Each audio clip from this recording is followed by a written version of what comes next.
Hi, my name's Cath Glossop. I run a social enterprise called Interminds events, and we do mental health recovery workshops and mental health first aid training. Well, 3 years ago I was working as a home care manager and I had a breakdown, mainly caused by the stress at work, working excessive hours.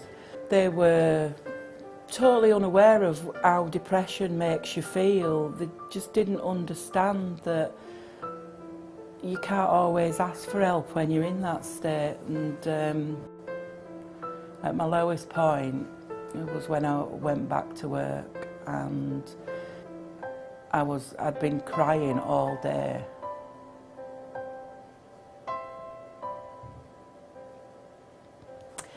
And I found myself sat at the end of what happened every time I left a client, I'd start crying. Every time I went into a client, I'd put on a brave face and be this jolly person that everybody thought I was.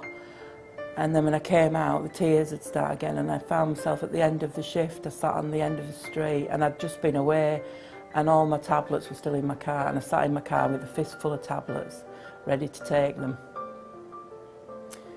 And then somebody came from nowhere and asked me if I were okay and stopped me from doing it, came to the hospital with me, and that was my lowest point.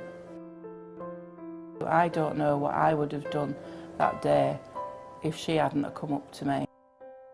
But I started going to Mind because they had a depression self-help group, so I found help myself. And then I met my business partner and friend Jojo at Mind. We're so passionate about what we do. I mean, we've been going a year now, and one of the things I really wanted to do was mental health first aid training, but I wanted to be able to deliver it, which was a big step when you've had a breakdown, to build yourself up to being able to stand in front of people and deliver a course.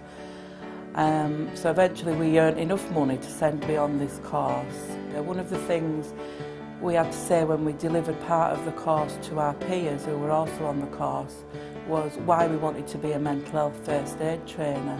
And I went back to that day when the young lady in Wakefield came up and asked if I was okay, and I said, I want to be able to make guardian angels, people that will come up to people when they're in a distressed state and say, are you all right, love?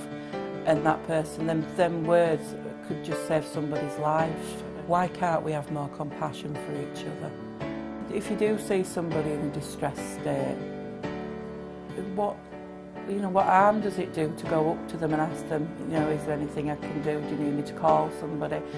They might just want somebody to talk to sit and talk for a few minutes. Everybody's in a rush these days, but a couple of minutes of your time could save somebody's life, and it's like, yeah, I think we should be more caring. I think if we can't care for each other, then who's going to care, People with mental health can live just as full a life as those without.